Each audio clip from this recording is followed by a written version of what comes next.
Hello, everyone. I'm Dr. Pam Peak, the host of the 100 Club podcast. Well, welcome to episode number 2, where we're going to be sharing stories of mental and physical transformation with amazing women and men who love to lift heavy things, mentally and physically. In doing so, Club 100 members inspire as they perspire with their raw, real, and authentic comments about life's challenges, tough times, and triumphs. This is a shout out to everyone out there to join up by simply placing 100 around your name on Twitter and then tagging 100 Club 100, and we'll give you a royal welcome to the club. All right. I'm so excited because today's guest is a dear, dear friend and is a decades long thought leader and practitioner of strength training, coaching, and honestly, just healthy lifestyle. Dr. Stephen Horwitz. Steve, welcome on board. Oh, thank you so much. I mean, seriously, this is so wonderful. So, since you're a doctor and I'm a doctor, we're a paradox. Come on, you love it. Okay. I mean, Yeah, come on. And what we're going to do is have a little bit of fun. And what we'd like absolutely. to do is really have a conversation about why you joined Club 100 and your background. I mean, it's amazing. Uh, in looking at what you're doing right now, and if everyone just goes over to at Doctor, that's capital D and then small r, Horowitz, H capital Orwitz, you're going to see that he is literally the leading guy helping men, especially 60 plus, right? Do strength and 60 fitness. plus, how did we get there? Dude, I'm not, okay, this is your age thing. I'm staying. Okay, we're not going there. Not Okay. having it. He is a top-ranked national power lifter, and if you go to his main page at Dr. Horwitz, what you're going to see is a picture of him at the age of 24, and then one at the age of 58. And it's a little bit mind-boggling because in stories of transformation and journeys, life journeys, nothing like a photo. So, Steve, tell us why you joined and what's it all about?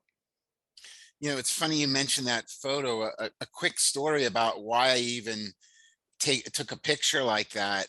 When I was living back in Maryland and had a sports injury based practice, I went to a bicycle club meeting, and there was a fellow there who was at the time my age now. He was 60, and he showed a picture of himself on a bicycle at 20 and 60. And he was, a very lean, I'll call it a lean, muscular guy.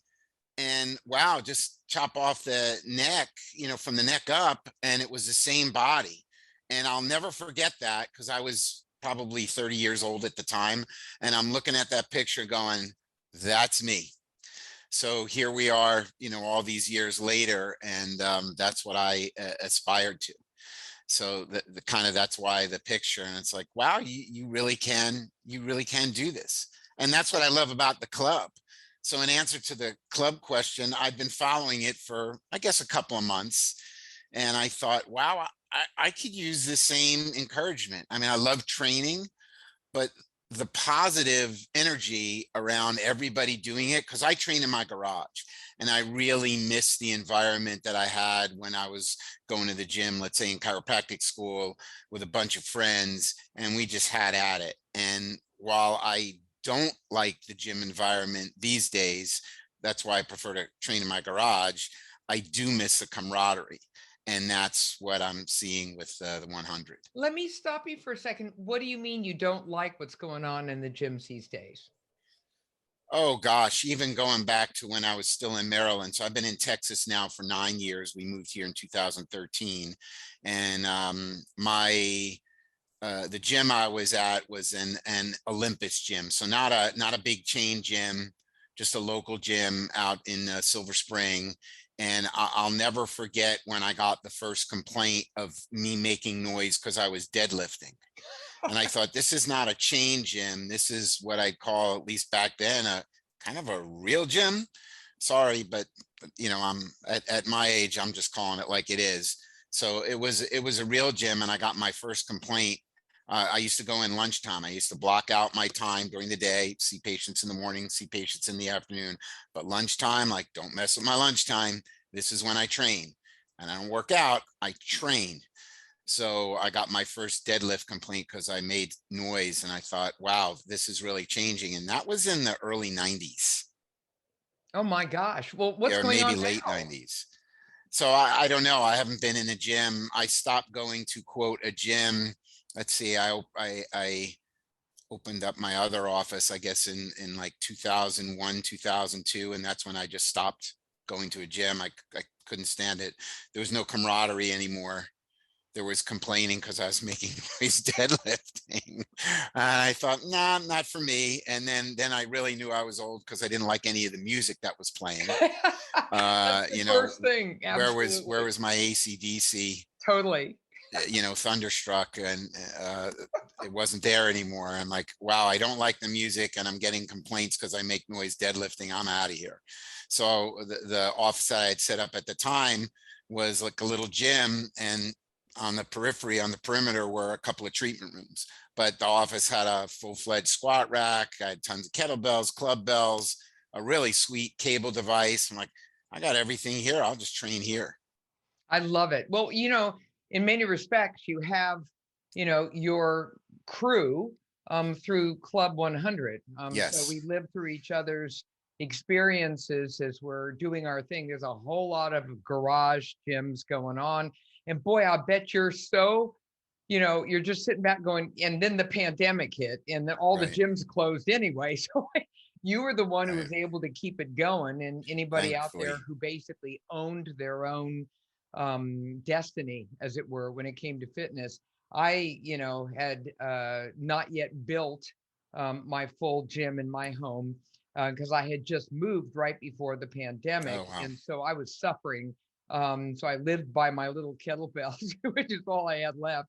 Um, and subsequent to that, we just went all out because there's something to be said for being able to just walk over there and get it done. And also, you got to hold yourself accountable. It's like, what's your excuse again? You Right. just that just burned up in embers. I mean, it's like, no, you got to do this. So, what's with you and fitness? I mean, so many doctors out there, aren't into it in a big way. Why did you get interested in it? Was this something going on when you were 10, 20? Like, was it already ingrained and you just sort of kept it rocking in med school? So neither of my parents were into fitness. My mother was always heavy. My dad was always in shape because he did a lot. He was a true Mr. Fix-It, and he did a lot of stuff around the house. So he always stayed lean. My mom was always heavy. So I didn't really see any examples of true fitness. And then back in the day when there was that show called Wide World of Sports, they had an interview with a boxer named Ron Lyle, and he used to do push-ups uh, in his cell. And I was 14, and I may still have the sheet of paper.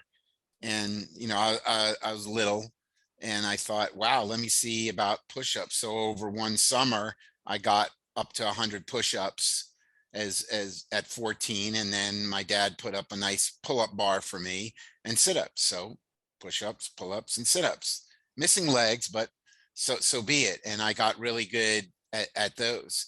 So it really started at a young age. And fast forward to college, went to Cornell University, and I was in a fraternity, and there were a bunch of guys that were fit, and like, okay, Steve, it's time to learn how to use some weights. And then I was a typical guy doing upper body weights. And this is back in the day when Cornell University put in their Nautilus room. That was a big deal. So I started college in 1978, and they put in their Nautilus room. And then we wonder why they got their butts kicked all the time, because they put in a Nautilus room. They forgot that little free weight in old Teagle Fieldhouse where a couple of guys trained with real weights, and we had a nose tackle, and he was the only guy that was really strong on the team, and he really stood out. But he was the only guy that could actually push somebody around, because everybody else was playing on their pretty Nautilus machines. Not that machines are bad, but look, if you're going to perform, you got to do the real deal. So I kept it going through college. And then when I decided to move from a history, which is what I got my degree in, toward healthcare, honestly, I had a bad experience with an orthopedic surgeon when I was at Cornell, and I'd hurt my shoulder. And the exam was, does this hurt? Does this hurt? Does this hurt? Oh yeah, that hurts. And that was it. Take some aspirin, see you later. And that's why I was kind of starting to think, okay, I'll go to med school. And then I made a huge turn and decided on chiropractic school. But fast forward to that, who was in my chiropractic school class? A guy that had set the collegiate bench press record and was on the cover of Powerlifting USA magazine. My roommate in chiropractic school was a New Jersey State 220 powerlifting champion. And another guy in chiropractic school ended up becoming editor-in-chief of Muscle and Fitness magazine. So needless to say, I was surrounded by some big dudes. And I will never forget in chiropractic school walking into the gym, and I thought I had gone to a gym. And I walked into this gym and I'm like, okay, I just went into the real world of training. Forget about everything else I'd seen or heard about. There were guys, there's this guy and he's putting on plate after plate, and I'm doing the math in my head. It's like 3 plates on his side. Okay, 315, 4 plates on each side, 405, 5 plates, 495, 6 plates, 585, 7 plates, 675. I'm like, wow, this is a good math lesson. Like, you got to be kidding me. And the plates just kept filling up the bar. I'm like, okay, I've arrived at a real gym. This is what a real gym looks like. Some really big dudes. And, you didn't mess around. Either you trained or get the hell out of there. So how did all of this affect your own training? I mean, here you're surrounded by all these big dudes. You're in a real gym where people are taking all of this extremely seriously. Many people are nationally ranked and on and on. So here you are in the healing arts, right? You're in the med school and you're looking at all this going on. What are you saying to yourself in terms of what your vision is of what you wanted to do with your career?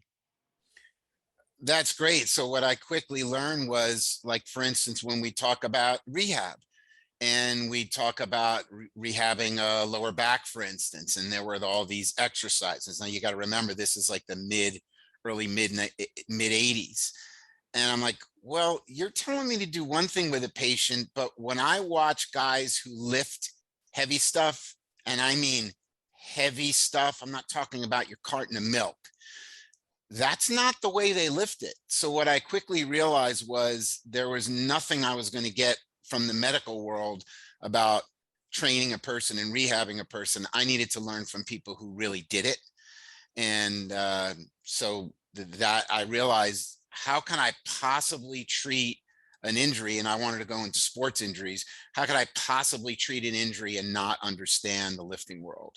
So that's when I went toward the National Strength and Conditioning Association, and I got that certified strength and conditioning specialist. I'm like, how can I not know this and say that I know how to treat you?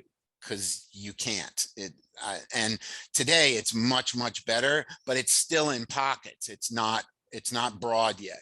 But back then, it's like, you don't know anything about rehab unless you've been to a gym with these guys, because that's not the way you're teaching me to lift heavy things in class is not the way you lift heavy things in real life and prevent yourself from getting hurt.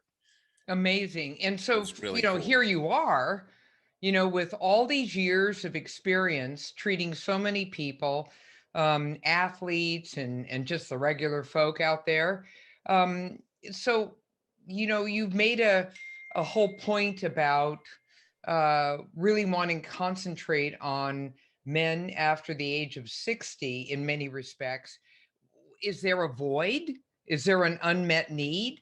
Have all the guys out there in their 60-year-old bodies just said the heck with it? Too late, can't do it. Well, Why? now fast forward, I love treating kids actually.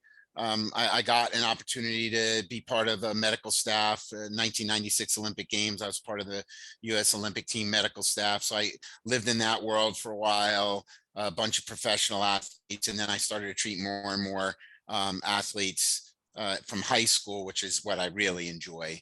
But then now I realize, geez, where'd the time go? Now I'm an old fart.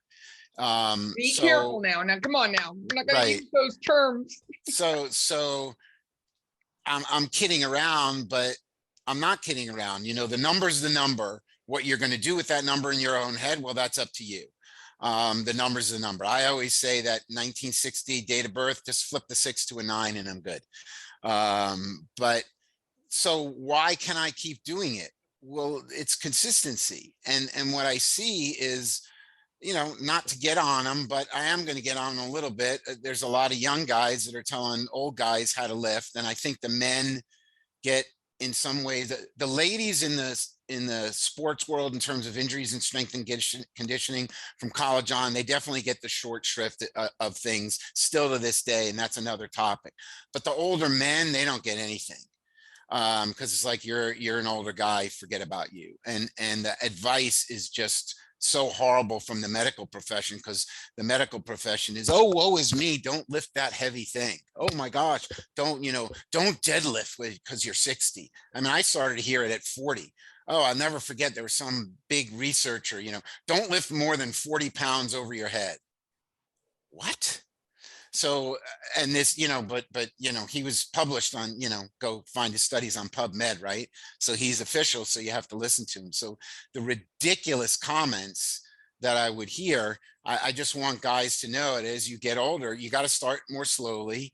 You've got to assess where you are. What's your entry point? You got to figure out what your entry point is, and we have to figure out how we're going to start you, but don't be afraid of lifting heavy things as you get going. I think And that, for women too. you and I are both very much aligned as healthcare professionals who, really are veering toward the whole issue of fitness in a big way, physical activity. Um, it's interesting, to this day, physical activity isn't even taught in any medical school. It's like a blow off. And the biggest joke is like, don't do anything until you consult your physician, Right. who's the most clueless person in the room. So it's like, well, Right. wait a minute. So I've always been arguing for more and more of that. Same thing with nutrition, as you're obviously well aware, in a big way. But when it comes to aging, you know what I love, and this, the youngest institute of the 17 institutes of the National Institutes of Health is the National Institute of Aging. That's Because funny. honestly, one day, a bunch of demographers got together and said, "Oh, we got like a whole lot of centenarians out there, and people who are like 90 and 100 and 100 plus. What are we supposed to be doing with these people? We can't use the same guidelines we use for 40-year-olds." Nobody ever looked past, seriously, age 50. 60 was like a no man and no woman's land. And, the rest of it was just MSU, which is what I love to say: make stuff up. Just make it up as you go along. Just like, I don't know what you're supposed to do. Between you and me, if you're 90, I'm not going to tell you what to eat in a big way, honey. You're 90 and I'm not. So, Right. so something must have worked. So, Bingo. Bingo. you know what I'm saying? So I think that we in science have a long way to go to really fill in a lot of the blanks. But, your whole point about consistency really speaks to building a solid foundation upon which you can enter each decade of life. So that, even when that when you hit the age of 70, once you're in your seventh decade, there's an age-related drop in muscle mass. Now, if you're already way up here, then so what? I mean, it's just a smaller decrement. Nobody died, but that truly is age-related. But all the rest of it is just the symptoms of disuse. You're not using it, so you're going to have a lot of aches and pains here. So this whole issue of when you're working with guys who are 60 plus and back and forth, do you find that a lot of them just sort of approach this with some trepidation, like, can I really do this? Yeah, a lot of guys are fearful. There's kind of two worlds. That's the vast majority of the world, and then there's that, the wink wink TRT world, uh, the testosterone therapy. Get your blood work and start taking testosterone, and I'll say testosterone plus. So there's a small group that's really into that, and they're definitely into the testosterone plus side of things. So there's some really big dudes at 60 plus, and even women. And I have to, with this podcast, give a shout out to my own mother-in-law, who's 4'10", 88 pounds, and for motivation for people. So once I had met my wife, so we're married 20 years, and I got my mother-in-law starting on lightweight training, what typically would be done, the 5-pound dumbbells and that kind of thing, but at least she was doing something. Well, about 6 years ago, so this is after we had moved here to Texas, we're no longer in close proximity, and she's at the grocery store and she meets a woman who at the time was in her mid-40s, and by the name of Susie Hartwig Gary. I don't know if you know that name, but Susie Hartwig Gary is 30-time, I'll repeat that, 30-time national powerlifting champion. One of the greatest, in my opinion, female athletes, period, ever, that nobody knows about, or very few, and people should. She's an amazing person, and she and Matt, her husband, had a little gym in Rockville, Maryland. And my mother-in-law likes to chat, and she chatted up Susie, and Susie told her what she did. She mentioned my name, and of course I knew Susie, and bada bing, they started training together, because her old house, my mother-in-law's old house, was literally right down the street, 0.5 of a mile from the gym. So my mother-in-law at 74, 75 started training with a world powerlifting champion. So now at 80, my mother-in-law is still getting stronger. She can bench the whole bar. So she just benched 46.5 for 2 reps. She hex bar deadlifts as an 80-year-old. So why would you be fearful? And here's another thing, and maybe you can explain it. Her DEXA scans, so that's the kind of scan that we do for bone density, have always looked bad. They still look bad. She's fallen several times on concrete. Again, she's 80, 4'10", and 88-pound body weight. She's fallen on concrete at least 3 times in the last couple of years, just helping us with walking the dogs, just getting pulled off balance. Nothing. Little bruise, muscle bruise. You would think at late 70s, falling on concrete, you would almost say, well, there would be no way that she wouldn't break a bone. So you Okay, tell me the I know the validity answer. of DEXA scans. I know the answer. I know the answer. Yeah. So messing with you, Steve. So what's interesting is that people who are fit are more flexible, have oftentimes much better balance. It's all relative to age. It's all relative to age. She has very good balance. Exactly. But what happens is if you are in terrible shape and you're very stiff, so you sort of fall like the Leaning Tower of Pizza. And then when you fall, you're hitting every bone on the way down and back and forth. What happens with fitter people is they're able to curl around and move much faster. She's more facile in her ability to be able to avoid that straight on, stilted hit. And that's one reason why. I can also assure you that even though her DEXA scans are a little plus minus, she's still improving her bony cortex. because strength training is so terribly important in being able to maintain better bone mineral density. So there's probably a little something going on in there too at the same time.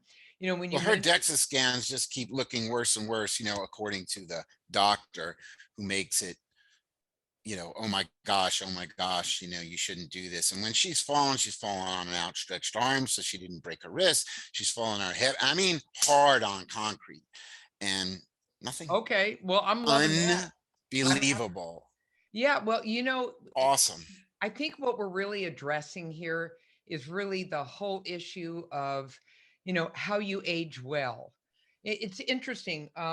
When I wrote the book Fit to Live, which became that Discovery series, Could You Survive? One of my best interviews was with one of my pals, and that's Ken Cooper from the Cooper Institute in Dallas, who I'm Down sure you here. know. And when I was talking to him, I said, let's look at the decades of life here.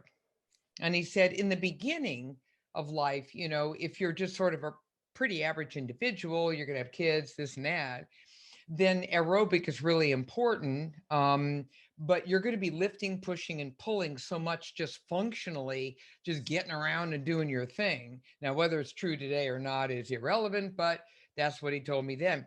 But he said after the age of 40, there's like a ratio. So you have this much, cardio, and you have strength training here when you're younger. But then what happens is it begins to switch. And so that by the time you're over 50, strength training literally will determine your ability to stay independent. You Bingo. could stand up, you don't have to, Yep. do whatever. And that's one of the reasons why I so stress it for everybody. Not Don't wait till you're 50, for crying out loud. Start when you're 20, start when you're in your teens, start when you're 30. Doesn't matter, just get it going, because you need that strong foundation to stay vertical, and keep it going mentally and physically. By the way, obviously everything Oh, I talk yes. about with exercise, has such a potent influence on mental health as well, in a huge way, mental fitness. So Oh, I don't want to be around me if I can't train. So, yeah, I know, it's like it yeah, gets no way. ridiculous. I mean, for you and I who've been lifting for decades, I was lifting before it was cool, and you were lifting with like these raw, amazing people.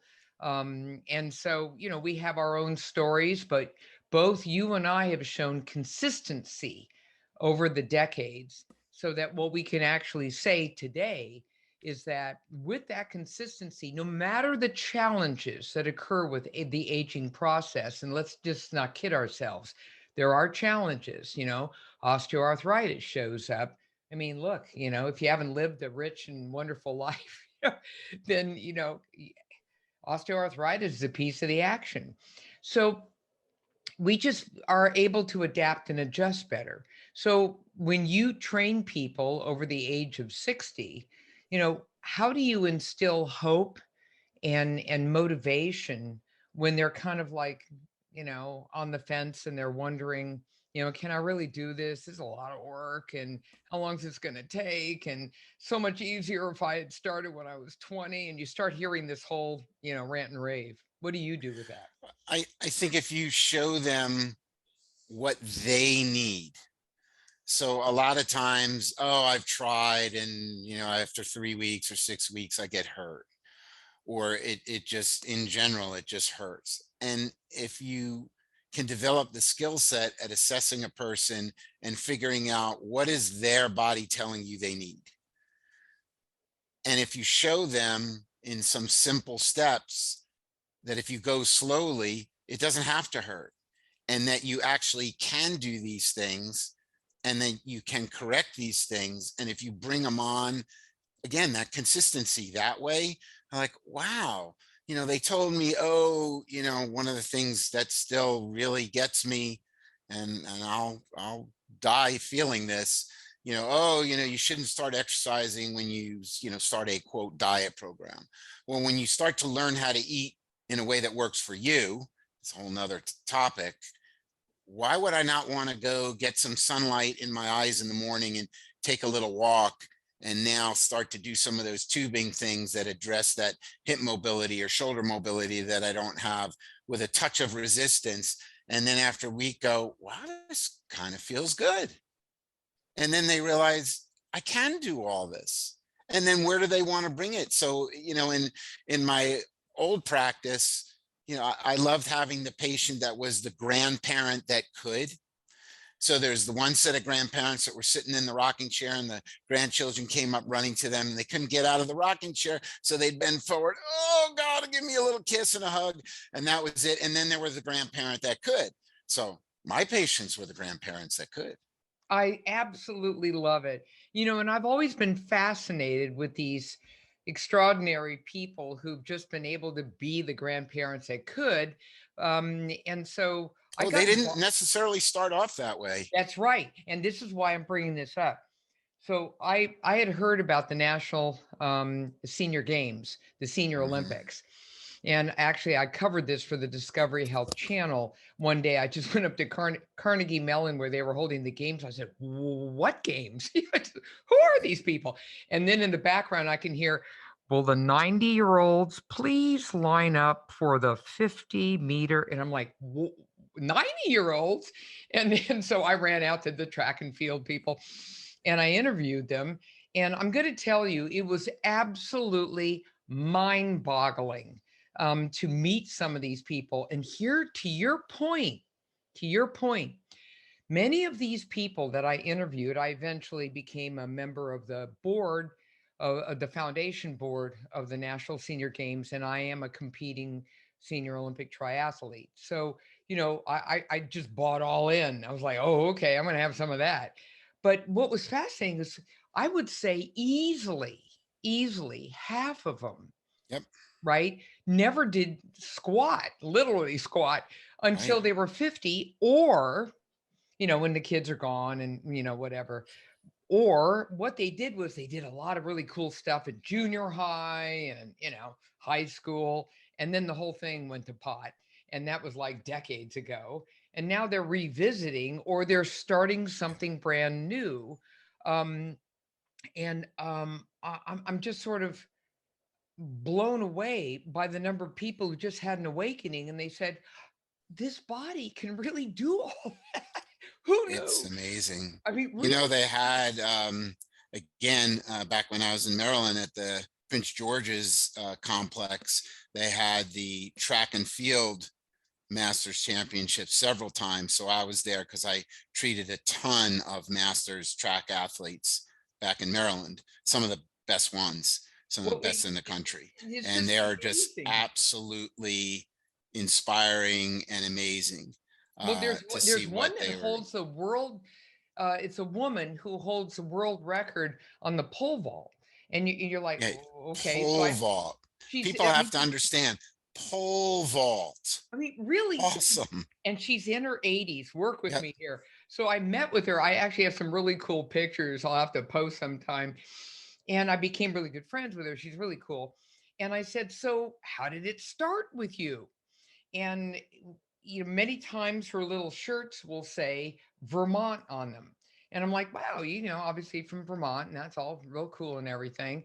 She says, well, I was on a dairy farm. And I said, okay. And she said, I just like jumping over the damn fences. Wow. And so somebody spotted her doing it. And they said, I don't want to break it to you, but I think you're like really good at this. And so she Right. said, no kidding. So where do you go with that? And they said, well, and off she went. And she's just jumping over fences and she's pole vaulting. And it's hysterical. But it's a beautiful awakening when people have that. And it's like every decade of life, every day of life has all these opportunities to kind of open it up and discover amazing things about yourself. Don't you think? It's so much fun to see the smile when you get the grandpa and he does his first Turkish get up. I'm Oh like, man. wow, I can hold my grandson, my granddaughter, and while I'm holding her, I can get up off the floor. So I'm on my back, I'm playing with him or her, and then I can grab them and I can get up off the floor, and it's not an event, right? It's just, I just get up off the floor. And the smile, that's what it's all about. It's just worth, it's just watching the smile when they say, wow, I got this now. And then Yeah, it's up to you how far you want to take it. Do you want I to know compete? You how don't I felt the have to first time I compete, tried it. Oh my right? God. It's like first you do it without the kettlebell. And then you, oh my gosh, I was praying, please, you get me through this. My proudest moment was finally being able to hold a pretty good kettlebell and keep that little Hummer going. It's such a great exercise to do. So let's flip over for just a moment. I mean, we've just been going down, memory lane and putting things together and sharing wit and wisdom about all things fitness and your amazing background and your experience helping people. So, Thank you. flashing forward to today, when you're looking at so many people, trying to make some kind of change, some kind of transformation, and and they see that it's kind of hard, and they're looking at before afters, and they're feeling a bit helpless, hopeless, and defeated. What do you say to them? Just start. Just start. Just wake up, walk outside. You have a dog, get a dog. I mean, we've always been dog people, so get a dog. Take the dog walks. 2 dog walks a day. You're already exercising. Now you got to get a little stronger because you got a big dog. Get a big dog, by the way. Get a big I dog. have two German Yeah, shepherds, so there you go. Get a I'm big in. dog. I'm And in. now you got to have some strength to hold the leash. So now what do we do about that? And it's just find something that will get you started, and then reach out and get a coach. And that's why I like the 100 Club. I'll bring it back to that because there's so many people, and what is great is we are bringing in people, and by bringing in, it's just fitness within a big hug, right? It's just fitness within a big bear hug, and everybody starts where they start. So if you're 450 pounds and you're starting your first day of fitness, or you're going into a national level powerlifting or bodybuilding championship, doesn't matter. That's where you're starting. Fantastic. We got everybody in this big hug, and everybody's going to learn from everybody. So maybe that will get you started. Just read, like you say, it's about the stories. So that's really what the 100 Club is, just a bunch of stories, and it's everyday stories. So follow those stories and you're going to click. I guarantee you, whoever you are, you're going to click with somebody, not everybody. You're going to click with somebody or a couple of people in that club and say, wow, I want to follow him or her. What are they about? And you develop that. It sounds crazy, but you develop that relationship. And as we were talking offline, I got to meet the founder of the 100 Club, Dookie, and his wife at a competition last weekend. I mean, how great is that? And I have new friends now, and it's so motivating. So just join us and click with that one person. Doesn't have to be everybody. Just click with that one person and say, wow, they're doing it. I think I can do this. I love it. I absolutely love it. What a perfect way to end this whole thing, with that beautiful shout out to everyone out there. What's really cool about this podcast too is, what you see on Twitter, which is, we have a Twitter community here with the Right. 100 Club, is you see videos, you see me doing videos, you do videos, we do all of this. We try to reach out, we teach. The Latin derivation of the term doctor is docere, which is teacher. We love to teach. We love to touch people's lives and help. But what's really interesting about the podcast, we get to see you.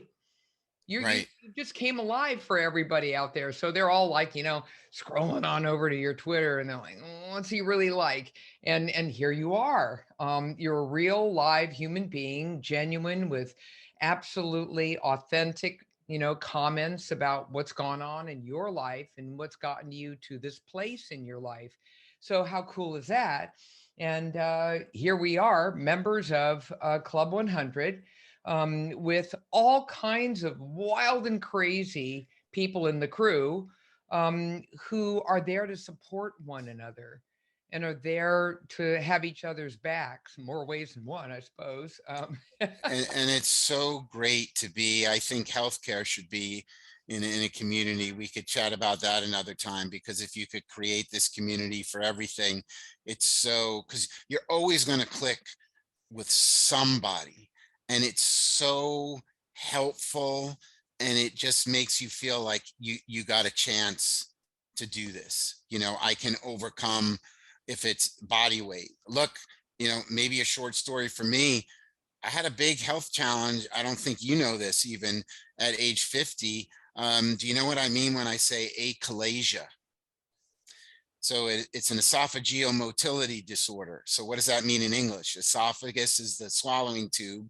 Motility is movement. So when you swallow, there's 3 waves of motion, and there's muscles that push the food and the water down. And then you got this little thing called a sphincter, which everybody knows, in their rear end, that opens and closes, that allows the food to go into the stomach. So in achalasia, that doesn't work. Well, at age 50, I had to have an esophagectomy and a pyloroplasty. So the pylorus is the base of the stomach where it goes into the intestines. So it's like this huge rotor-rooter of the upper GI system.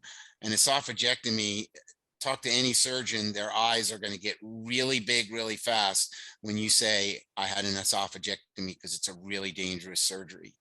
And there was nobody that had ever come back, to my knowledge, from an esophagectomy, not forget about powerlifting, but just even to more than a little bit of a jog. It's a really ugly world when you start to look at outcomes and what people look like. And there's a fellow named Dr. Mauro Di Pasquale, who's multi-time world champion powerlifter. He's a physician in Canada, and he would write for Powerlifting USA. And I even contacted him. I'm like, Dr. Di Pasquale, I mean, he is the man in that world. And like, do you know of any stories, even just any kind of thoracic surgery, thoracic meaning your chest cavity?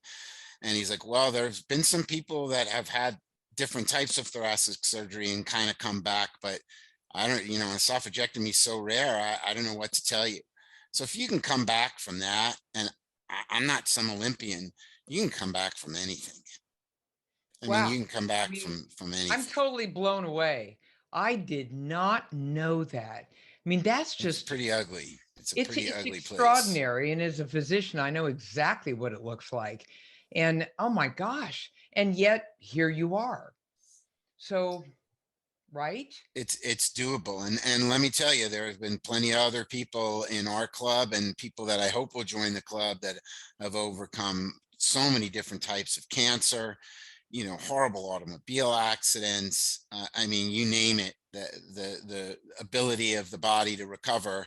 And we have to connect this thing to the rest of the body, because it's all one unit, one piece. Wow, what people can do. So it's all possible. Just find somebody that resonates with you and connect with them, and you'll be rocking and rolling. I think that, having lifelong, really a long time mental and physical fitness really helps you become more resilient and have more Good word. grit when things happen. Yeah. Because then you say, I'm going to power through this, but that's what you did with the marathon. That's what you did with, whatever you were doing in your life when you were doing fitness. That kind of analogy, I think, really carries over and is very, very powerful. All I can say to you is like, wow, that, yeah, major wow. That is a hell of a pivot because it's not easy at all. But here you are doing your thing. Yeah, I was told I'll never lift again, never do this, never do that. And, our son was 3 years old. Oh, I can't throw him up and down. Well, geez Louise, I trained all my life. I'm actually strong enough to throw him up and down. The hell with that. I want to do it. So, getting back to fitness, you can see me. I can even put, I'll have to do that for the 100 Club. For people who don't know, there's something called the functional movement screen. It's just one of many ways to assess the body. And your needs, physical needs, and there's me being put through the functional movement screen about 10 days after I got home from the surgery, and you see the scarring, and it's pretty ugly. So it's like, okay, there was my starting point. But that was my starting point. So I started to work out. I'm like, boy, I wonder if I could maybe start deadlift, like 135 again. Hit that. Well, maybe I could maybe do like 2.25. Okay, we hit that. Well, let's try to go 315. Okay, got that. Well, you know, maybe do 405. And, you know, boom, you're Amazing. back. Absolutely amazing. Well, you and I are definitely doing more of these. There's no question because, we could probably go on for hours. However, that being said, we got to wrap this sucker one way or the other. Yep. And all I can say to you is, on behalf of everybody, thank you for sharing your story. Thank you Thank for you. Thank you for helping. having me. No, Thank you for seriously. doing this. Yeah, it's really cool to be able to connect with members, but more importantly, even is to touch other people's lives and to continue to be of service and to help people. That's kind of what we do. And I can't thank you enough, Steve. So we've been talking to Dr. Stephen Horowitz. Run on over to his Twitter at Dr. Horowitz. That's capital D R period, capital HORWITZ, and read all about what he's up to. No question about that. And at the same time, as we wrap up another episode of the 100 Club podcast, please follow us at the 100 Club, right? So you're going to look at 100 is the number club, then 100 again.